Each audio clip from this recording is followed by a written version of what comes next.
Espace TV, les grandes gueules, tout sur les dessus de l'actu.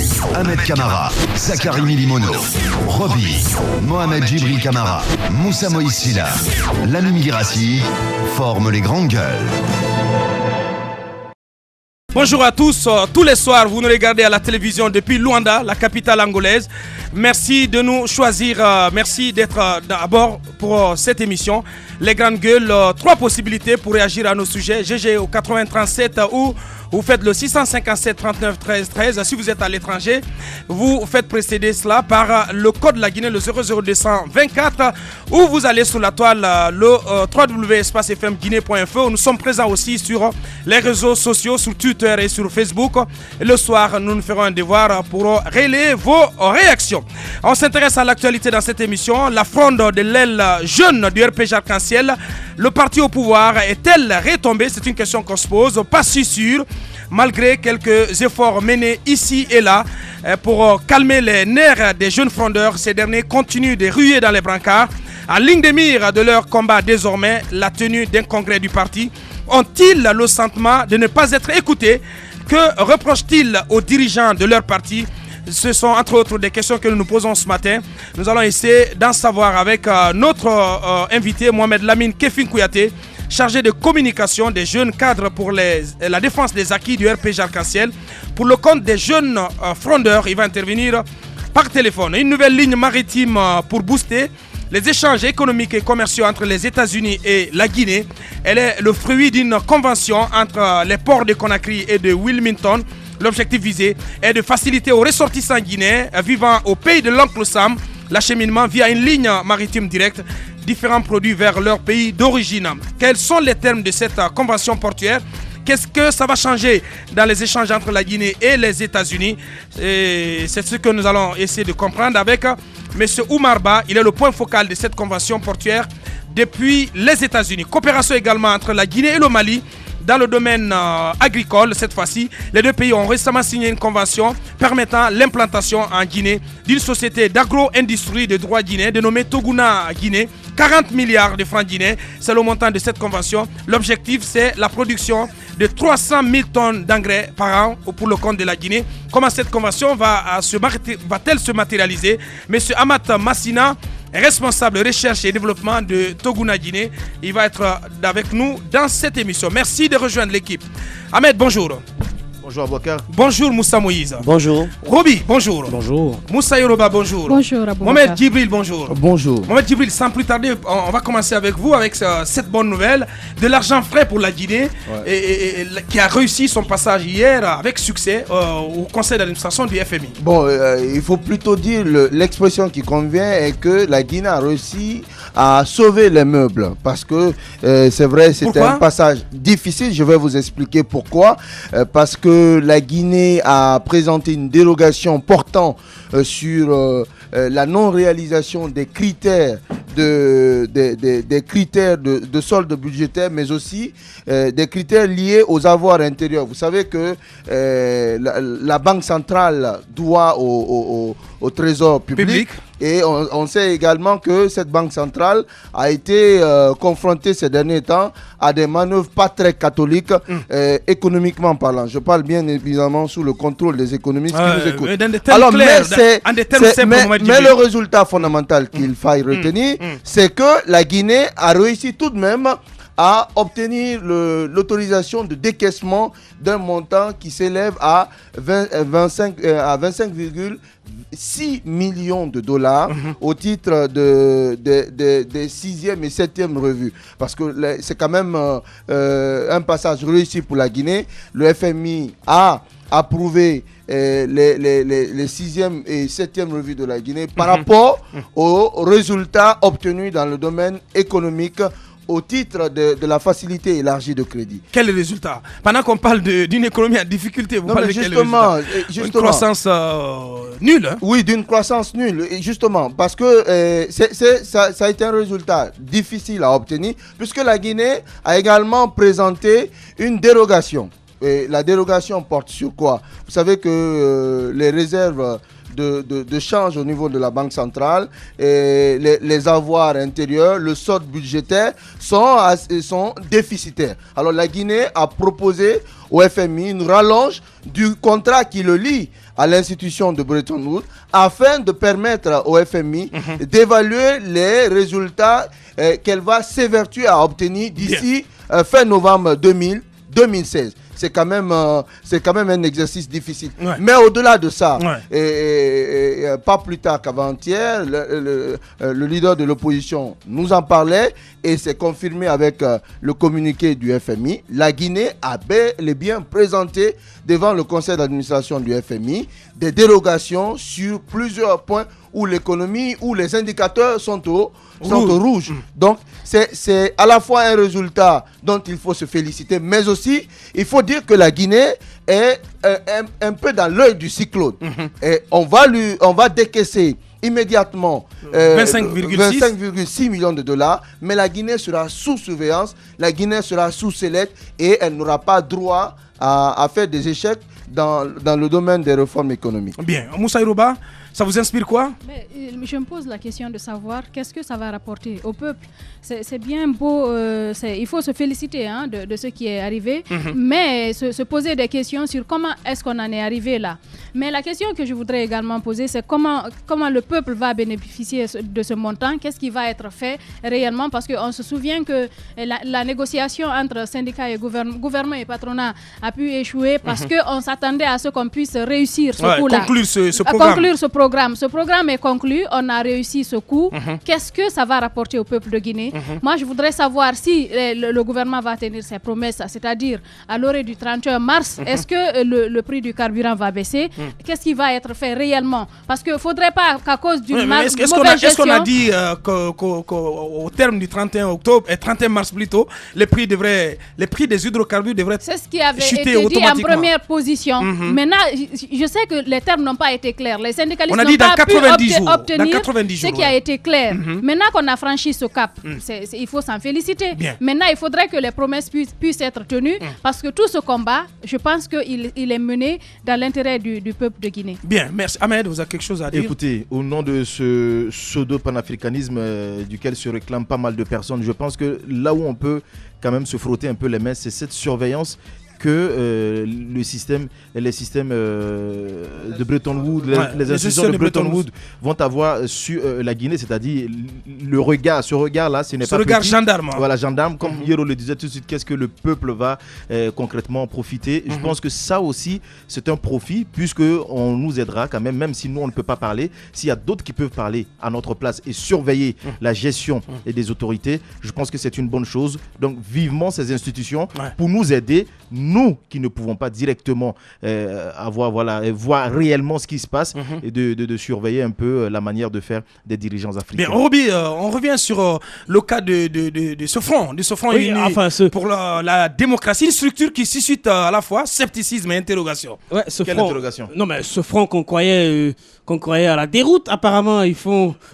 Vous me regardez, mais bien sûr. Oh, mais... apparemment à Bruxelles, aujourd'hui à Qu'est-ce que vous voulez? Vous voulez pas qu'on vous regarde? Apparemment, vous êtes dans un studio, nous sommes 6 à Bruxelles. Liguez-vous contre moi, je suis d'accord. C'est avec plaisir, le combat est de taille. Oui, parce qu'on risque d'être dérouté ce matin. Mais permettez-moi de dire. Oui, allez-y. On croyait mais attendez, Djibril. Au-delà du théâtre que nous faisons, ce front quand même, à Bruxelles a tenu une conférence de presse. Et après? Pourquoi? Et après, pour reprendre Ahmed, oui, allez-y. Je peux continuer? Oui. Attendez, je peux continuer? Oui, allez-y, Roby, allez-y. On fait comme Ahmed. Allez-y, Roby, on vous écoute là. Ce front a fait une conférence de presse à Bruxelles. Aujourd'hui, ils sont sur Rotterdam. Donc, ils font leur bout de chemin au-delà de ce qu'on croyait. C'est vrai que Mamadou Sylla a jeté l'éponge en cours de route. Il a réaffirmé son ancrage dans la majorité présidentielle. Oui, absolument. Il a réaffirmé en cours de route, puisqu'il a quand même participé à toute sa réunion du Sud. Mais si, Madame Yoro. Il n'était même pas né. Non, si, le projet était déjà né. Il n'a jamais participé. Non, il était partant. C'est ce qu'il dit. C'est qu'il a été désavoué après par sa base. Il a été désavoué après par sa base, donc il était obligé de plier bagage. Mais le front continue à exister avec Makanera et Papakoli, qui continuent continuent leur bon nombre de chemins. Ils ont un certain nombre d'entretiens avec des jeunes à l'Hexagone qui sont en train de mener. Donc, est-ce qu'ils sont écoutés? Bah oui, il y a des jeunes qui participent. Leur message passe. Mais oui, mais des jeunes participent à la conférence de presse. À la conférence de presse hier ça suffit à Bruxelles, à la conférence de presse aujourd'hui à Rotterdam. Ils font leur tour de... Attendez, mais ils font leur tour de monde. Donc, ils sont en train de suivre leur programme.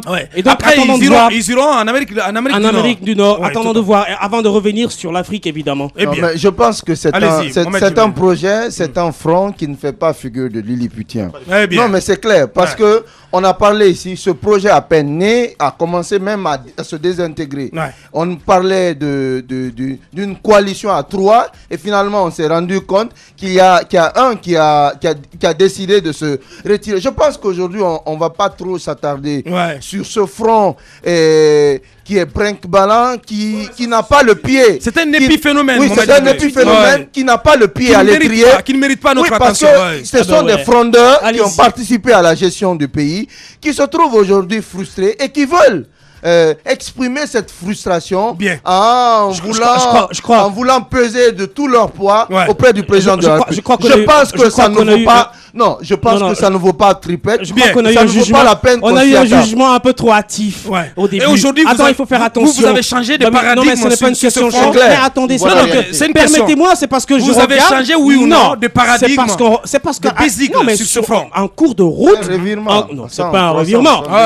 Ça n'a tout l'air. Non, mais permettez-moi, vous faites un jugement hâtif au début. Et en cours de route, vous vous rendez compte que c'est la petite épine qui peut faire mal. C'est le poids mal dans le pied. Le poids des leaders. Ils sont en train de construire Makana, ce que nous sachions, il est à la tête d'une association. Qu'est-ce qu'on a dit?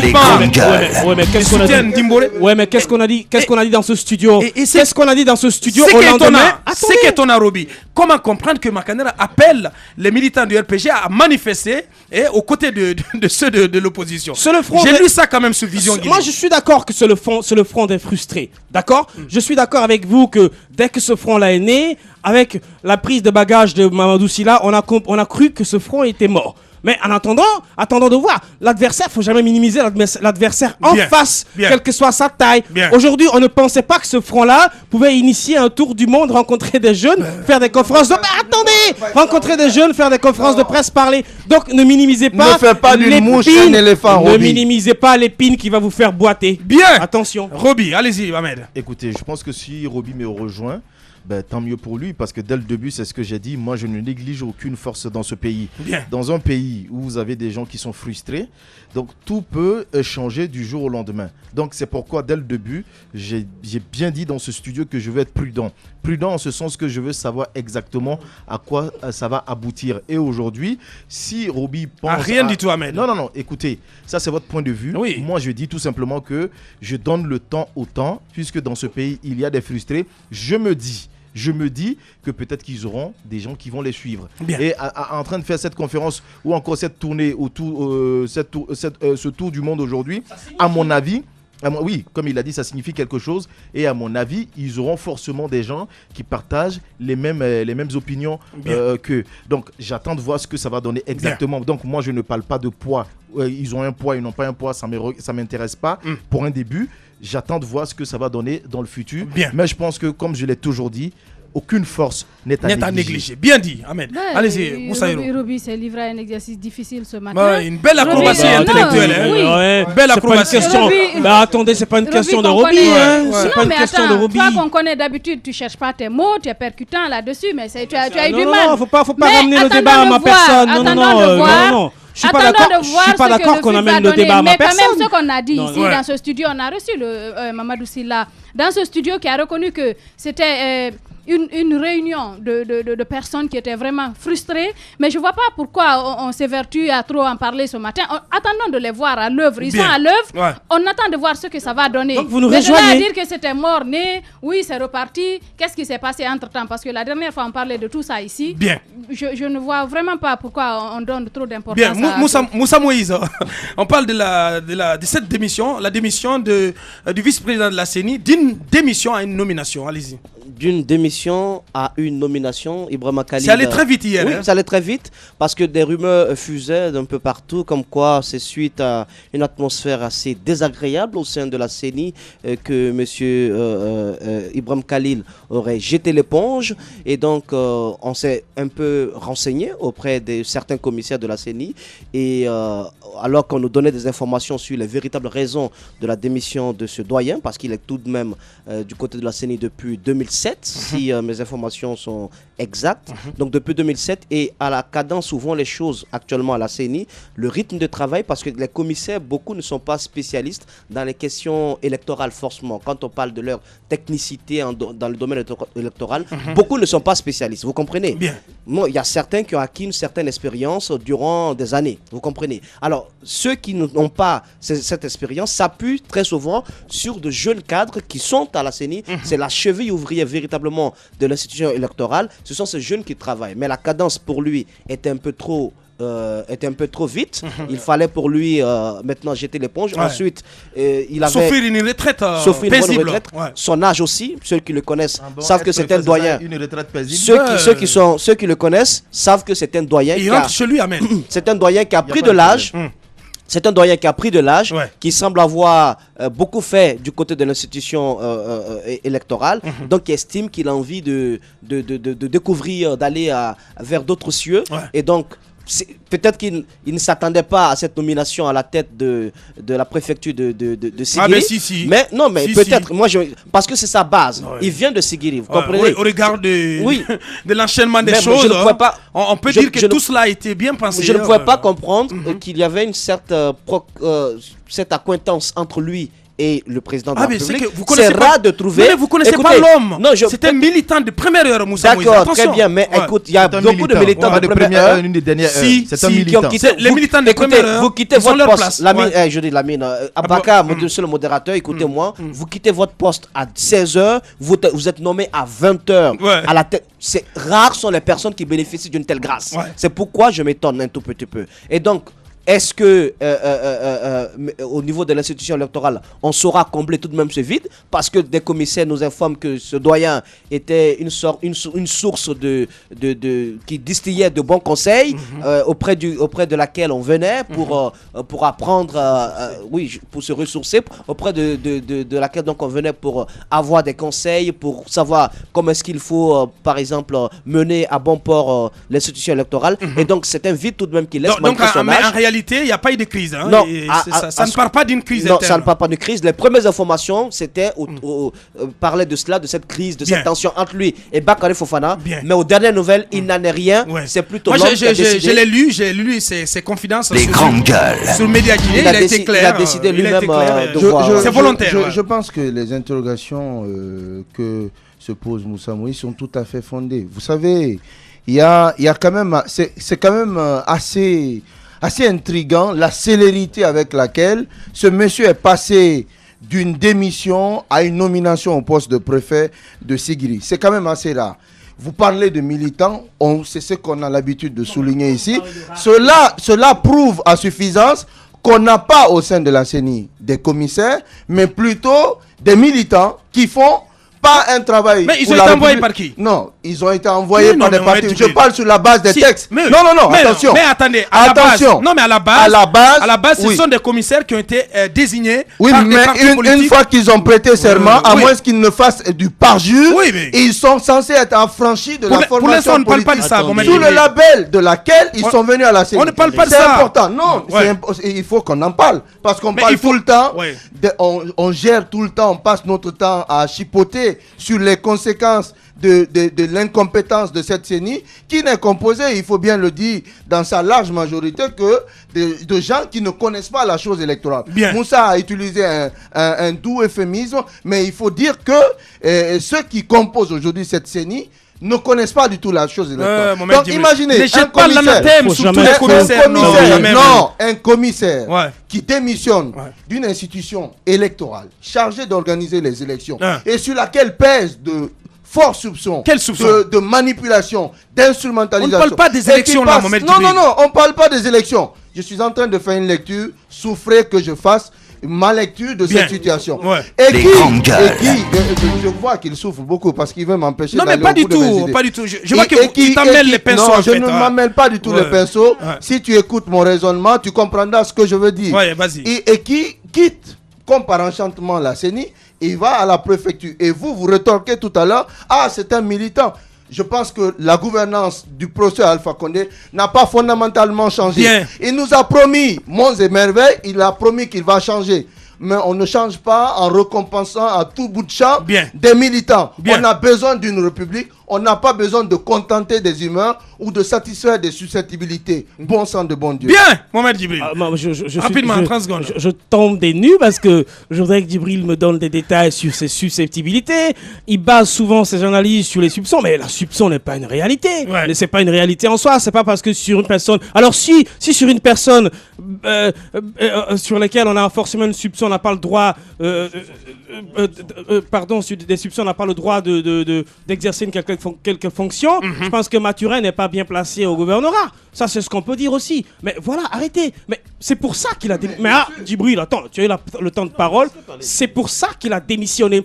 Moi, je serais contre s'il restait en commissaire et qu'on me disait que non, on l'a forcé la main à quitter son poste de commissaire pour aller être parachuté comme préfet du côté de Sigiri, je serais contre. Mais à partir du moment où il a démissionné de son volontairement de son poste, moi je ne suis pas dans une question, en fait. Je ne suis pas dans une question de timing, même si ça s'est passé 30 secondes après. L'important pour moi, c'est que la règle administrative a été respectée. Il a démissionné, mais si c'est aussi simple. Le fait de démissionner et d'être pris pour être parachuté à un autre poste, il n'y a pas de Guinéen plus meilleur que l'autre. S'il mérite son poste d'être préfet du côté de Sigiri, je suis d'accord. Mais à partir du moment où la règle administrative...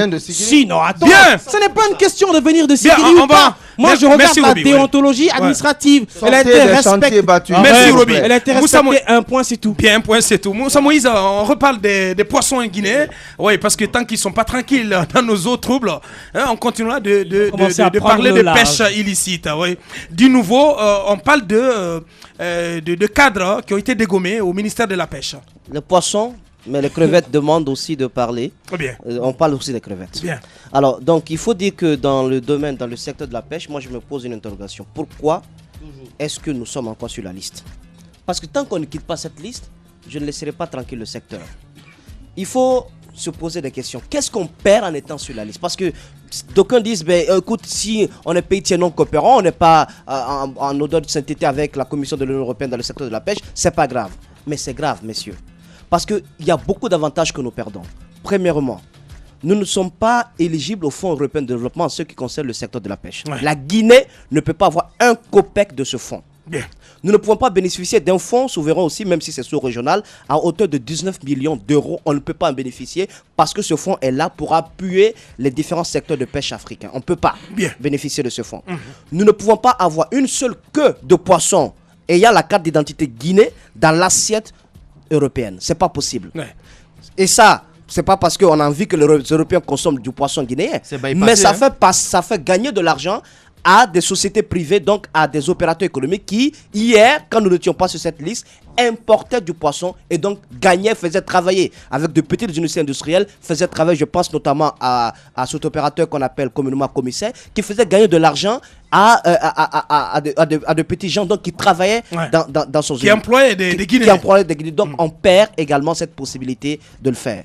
Mais au-delà de tout, nous perdons en crédibilité parce que la Guinée ne peut même pas signer un seul accord avec un opérateur privé européen dans le secteur de la pêche. Encore moins un pays. Encore moins un pays. Un pays de l'Union européenne. Pas un seul pays de l'espace ne peut signer un accord avec la Guinée. Nous perdons tous ces avantages. Et au-delà de tout, les chalutiers européens, quand ils viennent pêcher dans nos eaux, ils respectent une certaine réglementation. On nous demande tout de même de respecter nos propres règles en matière de lutte contre la pêche INN. On ne le fait pas. Je vous donne un exemple. Monsieur Deben, dont on parlait en début de semaine, devait arriver donc avec certains délégués de l'Union européenne pour voir comment est-ce que, avec la nomination du nouveau ministre, qui fait tout de même de cette question son cheval de bataille, parce qu'il souhaite qu'au moins que ce soit en son temps que la Guinée, qu'on puisse dire que la Guinée a quitté la liste des pays tiers non coopérants. Alors, lorsque la délégation a été annoncée en Guinée, à la veille de l'arrivée de la délégation, d'abord, il y a eu une patrouille, ce qui ne s'est pas fait avant que la délégation ne soit annoncée. On a mis une patrouille à mer pour aller vérifier, faire une sorte de saupoudrage parce qu'on essaie de voir, on essaie de montrer aux yeux du monde. Une sorte d'opération tape à l'œil. Voilà, une opération tape à l'œil pour dire, écoute, la Guinée fait de la surveillance à mer. C'était faux. À la veille de l'arrivée de la délégation, il y a une sorte d'ordonnance qui a été prise du côté de la justice pour un non-lieu sur des navires depuis l'année dernière, qui doivent de l'argent à l'État, à la caisse de l'État. Comment on peut faire de la lutte contre la pêche INN une priorité lorsque des navires qui doivent de l'argent à l'État, parce que les faits sont là, les inspecteurs ne partent pas inventer les choses à mer. Il y a eu un non-lieu sur ces navires-là.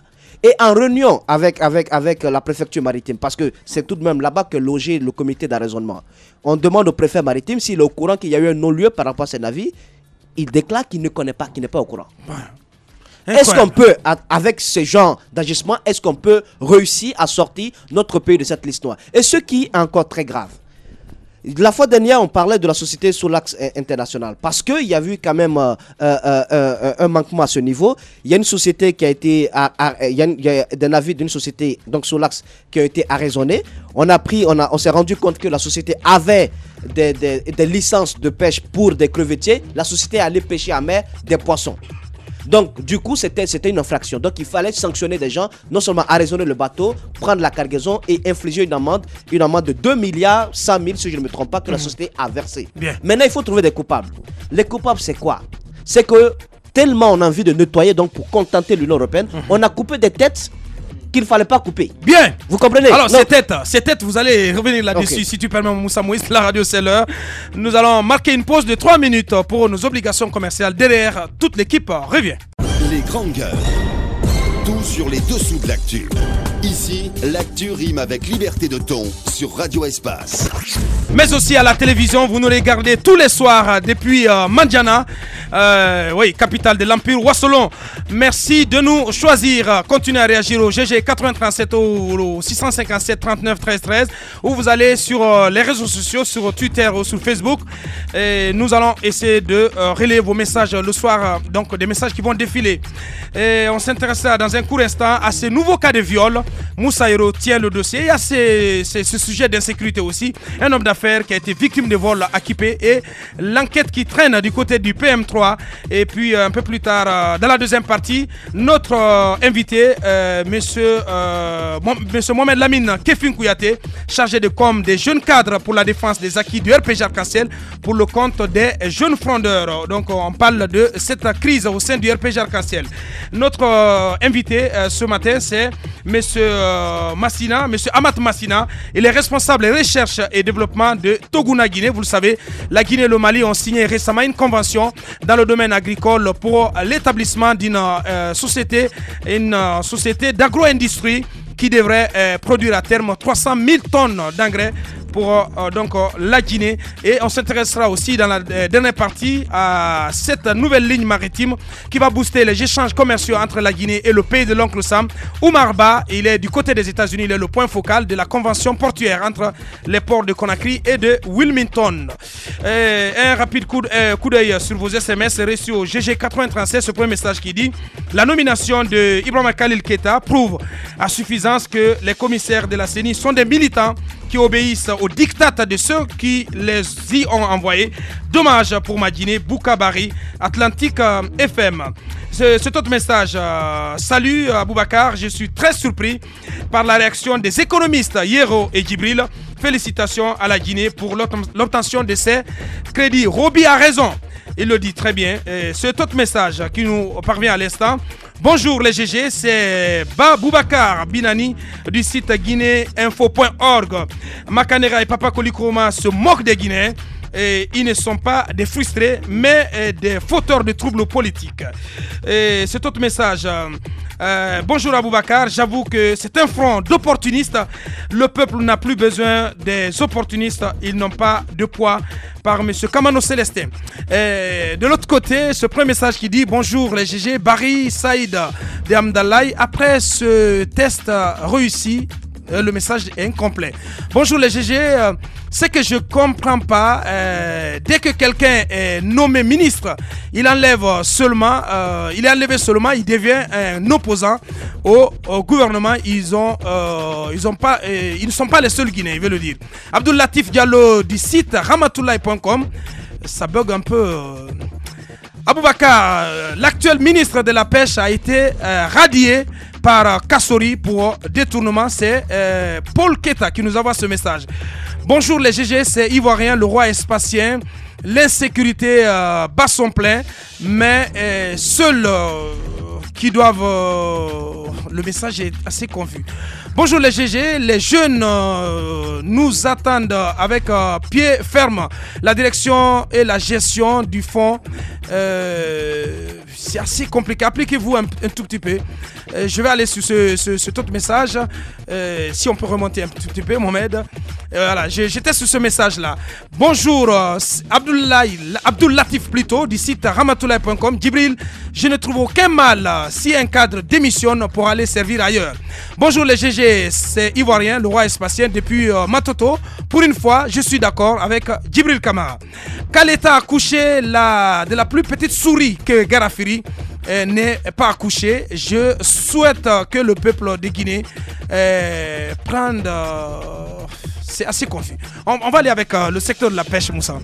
Pour qu'on puisse passer à d'autres sujets, écoutez, donc puisque ce navire a été arraisonné, des sanctions ont été infligées, donc il fallait trouver des têtes qui ont été coupées. Des têtes ont été coupées. Les premières têtes, d'abord, c'est le directeur adjoint du CNSP qui a été démis de ses fonctions, même s'il a été nommé par arrêté. Ensuite, le directeur technique Souleymane Conté, qui également a été démis de ses fonctions. Ouais. Ça, c'était les premières têtes. Ensuite, il y a eu des revendications, comme quoi on ne peut pas sanctionner les subalternes alors que le document signé qui a permis à ces navires d'aller à mer, c'était des documents tout de même qui ont fait le circuit administratif nécessaire avant de tomber sur la table de monsieur le ministre à l'époque. C'était pas André Loua, c'était Jean René, qui au regard de tout ça a donné donc son OK. Alors, le directeur du CNSP n'avait pas été touché, Sako Koikoi. Oui. Donc, il était resté à son poste, on a sanctionné ses subalternes. Mais on s'est rendu compte que lui, lorsque son adjoint, il était absent, il était du côté de Massanta, lorsque son adjoint a noté qu'il était possible, puisque le contrôle technique a trouvé que le navire répondait à toutes les normes, le type de chalut, les capacités de navire, le mode de conservation des produits de pêche, les matériels et équipements de communication, de localisation, les VMS à bord. Lorsque le contrôleur technique s'est rendu compte que tout était là, il a envoyé le document auprès du directeur général adjoint, parce que le directeur général n'était pas là, Koiko Sako. Oui. Ce dernier a noté qu'il a noté pour son OK. Et lorsque le document est parti au ministère, puis, sachant le background de ce dernier, il a été parachuté, comme je l'ai dit, des espaces verts du gouvernorat à la direction générale adjoint du CNSP, le ministre a eu des doutes. Il a demandé à ce que Sako vienne et que lui-même examine le dossier de fond en comble pour donner son visa. S'il le donne, on pourrait donner les licences à la société. Oui. Donc Sako est revenu, il a donné son visa. Donc il a avalisé tout ce qui a été fait par ses subalternes. Bien. Donc, le document vient au niveau de la direction nationale de la pêche maritime, à la tête de laquelle se trouvait M. Tal. Ouais. M. Tal, donc au regard, lui n'est pas technicien. Son seul rôle, c'est tout de même de traiter les demandes de licence de pêche et il les délivre. C'est pas lui-même qui donne ses cartons de licence de pêche. Il les envoie au ministre. Le ministre les envoie au président. Le président prend les cartons dans son tiroir. Il les remet à son ministre conseiller. Donc, Monsieur Tal, c'est le président qui garde les cartons de licence. C'est lui qui a les cartons de licence de pêche, les cartons biométriques. Bien. Donc, Monsieur Tal n'a fait que transmettre le dossier au ministre. Le ministre a transmis les dossiers au président pour lui demander les cartons de pêche. Le président prend les cartons de pêche, il les remet à son ministre conseiller, qui se trouve Fofana, qui se trouve à la Villa 44. Et donc, si on se rend compte plus tard qu'il y a eu un manquement, une infraction, en sanctionnant les cadres, je pense qu'il fallait sanctionner la cellule technique, puisque le bateau, le chalutier a été arraisonné parce que ce chalutier n'a pas pêché les licences, il n'a pas respecté la licence de pêche. La licence qui lui a été attribuée. Donc elle avait une licence de pêche pour les crevettes. Les crevettiers. Ouais. Donc c'était une licence de pêche pour les crevettes. Ouais. Le bateau a pêché les poissons. Ça se fait souvent parce que chaque année, on fait une sorte de quota pour chaque espèce. Bien. Par exemple, en 2015, il y avait le quota pour les poissonniers, pour les céphalopodiens, pour les crevettiers et pour les poissons pélagiques. Bien. Alors, donc souvent, lorsque le quota est atteint, le directeur national de la pêche maritime n'accepte pas de donner de licence parce que tel quota a été dépassé. Donc, le Navi a fait cette infraction. Il fallait sanctionner donc la cellule technique qui s'occupe du contrôle technique des navires. Et non pas cette cellule technique, c'est quoi? C'est le CNSP qui devait véritablement répondre de tous ces faits. Mais on a touché la direction nationale. Justement touché la direction nationale, je le dis, de la pêche maritime n'a rien à voir. Si on respecte les textes qui régissent le fonctionnement du secteur, la direction nationale de la pêche maritime n'a rien à voir. Qui a pris la décision? Ben écoute, c'est le président qui prend la décision. Mais le président ne prend pas cette décision comme ça. Il faut bien qu'il y ait. C'est le ministre. Il faut bien qu'il y ait des consultations. Je ne sais pas qui lui a donné ces conseils. Mais forcément, Moussa. Mais tout de même, on ne peut pas dédouaner le ministre. Oui, il y a eu tout de même cette sanction. Les grandes gueules. J'aimerais ajouter. Lorsque le président garde lui-même les cartons de licence, ça renverse la pyramide des valeurs. Pourquoi? Parce qu'il faut suivre le circuit administratif pour avoir une licence de pêche. Mais lorsque vous avez un ministre conseiller à la pêche qui lui-même était parrain de navire Xiaojing, un navire qui lui-même parrainait, donc qui a été arraisonné à plusieurs reprises. Pour une première fois, il n'a pas payé l'amende. Pour une deuxième fois, il a été obligé de payer 600 millions d'amende. On ne peut pas être ministre conseiller à la pêche et avoir un pied dans le secteur de la pêche. Et donc, quand le président lui donne les cartons de pêche, il renverse la pyramide des valeurs. Parce que les sociétés, au lieu de venir à la direction nationale de la pêche maritime pour introduire des dossiers conformes à la loi pour avoir des licences de pêche, ces sociétés préfèrent aller directement à la Villa 44, négocier avec le ministre conseiller à la pêche, et négocier avec le ministre conseiller à la pêche. Et du coup, lorsque le circuit administratif est fait, le ministre conseiller à la pêche dit clairement, écoutez, vous aurez dû commencer par la Villa 44 avant de suivre tout ce circuit administratif. Lorsque le chef de l'État... Pourquoi commencer par la Villa 44? Mais parce que tout simplement, c'est à lui qu'on remet en dernier ressort ces cartons de licence de pêche. On ne peut pas gérer le secteur de la pêche de cette façon. Le chef n'a pas confiance. Voilà. Lorsque le chef de l'État doit prendre ses responsabilités, il ne peut, s'il n'a pas confiance, il ne peut pas, c'est pas son rôle de garder ses licences de pêche dans son bureau. C'est parce qu'il y a une crise de confiance. Il ne peut pas aussi continuer à garder auprès de lui un ministre conseiller qui a eu à parrainer des navires qui ont été arraisonnés, qui a un rôle trouble dans le secteur. Et qui a payé des licences, des amendes pour cela. Figurez-vous que lorsque la Guinée part négocier, à la Commission de l'Union européenne pour qu'on sorte de la liste, c'est ce ministre conseiller qui part, qui lui-même a un pied dans la pêche INN. Récemment, lorsqu'il a été son dernier voyage, il a tout de même dit qu'on a raisonné le navire sous l'axe parce que au lieu de pêcher des poissons, au lieu de pêcher des crevettes, ils ont pêché des poissons, mais il n'a pas mentionné à la Commission de l'Union européenne que lui-même, le navire qui parrainait, a été arraisonné 2 fois et qu'il a dû payer 600 millions pour que le navire soit relâché. Incroyable. On ne peut pas être juge et partie à la fois. Le chef de l'État, le ministre dit qu'il s'engage pour que le secteur soit nettoyé. J'espère que André Loa va réussir cette mission et qu'il écoutera les bons conseils. Le chef de l'État, il lui appartient de ne pas continuer à garder auprès de lui des personnes qui ont manifestement prouvé qu'elles étaient là pour s'enrichir au lieu de travailler afin que le secteur soit développé. C'est un secteur pourvoyeur de fonds et d'emplois, mais il peine à se développer parce que l'affairisme, le clientélisme continue à le miner. C'est pas normal. La gouvernance dans le secteur de la pêche est très mauvaise. Monsieur le Président, prenez vos responsabilités. Les grandes gueules. On ne peut pas être plus clair. Allez-y, Ahmed, un petit commentaire. Écoutez, moi je suis tout simplement choqué.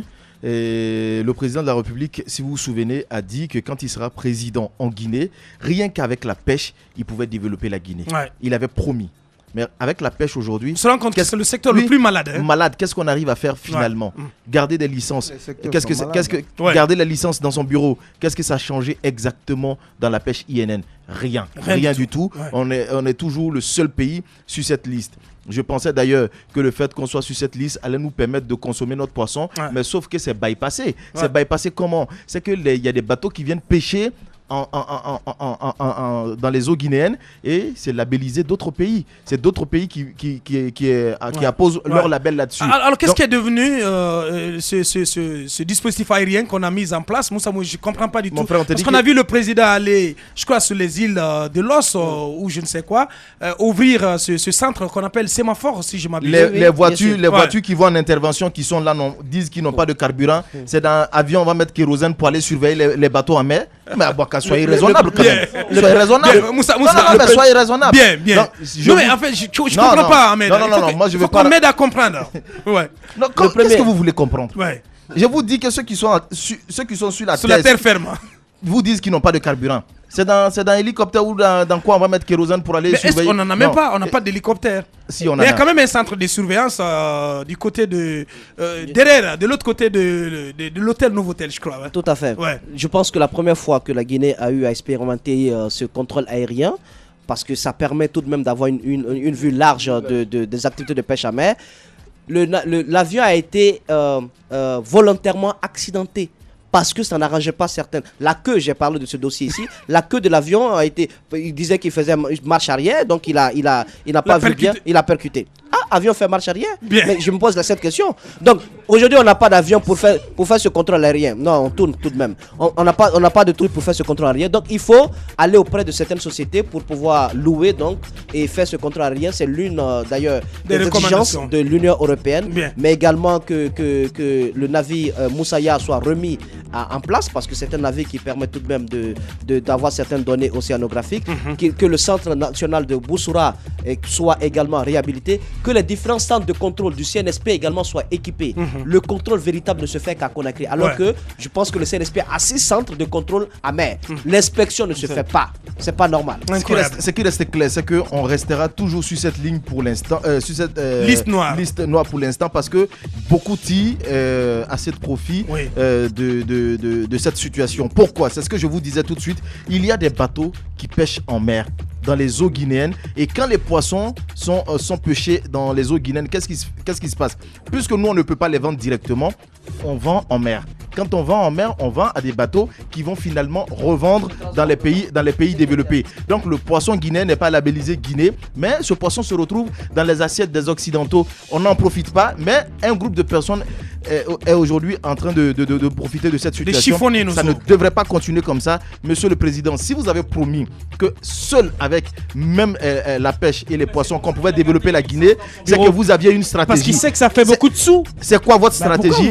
Mettez en place cette stratégie, parce qu'on ne l'a pas encore vue. Bien, Ahmed Camara. Donc nous allons marquer une pause de près de 10 minutes et derrière toute l'équipe revient avec notre invité, monsieur Amat Massina, responsable recherche et développement de Toguna Guinée. Et derrière, on s'intéressera à cette convention portuaire entre la Guinée et les États-Unis avec Oumar Ba, qui est le point focal du côté des États-Unis, qui nous attend. Et puis, on s'invitera aussi du côté du RPG Arc-en-Ciel. Ce matin, un des frondeurs a décidé de briser le silence. Il s'appelle Mohamed Lamine Kefin Kouyaté. Dans un instant, toute l'équipe revient. Les grandes gueules de Radio Espace, véritables fins finaux dont les folles et espiègles fréquentations font le délice des millions d'auditeurs et téléspectateurs. Ahmed, Moïse, Roby, Aboubacar, Tamba Djibril, Yero, Lamine roulent pour la bonne gouvernance depuis plus de 8 ans. Et ils ne sont pas prêts de rendre les armes de la démocratie. Les grandes gueules sur Radio Espace, ou le socle de la liberté d'expression en Guinée.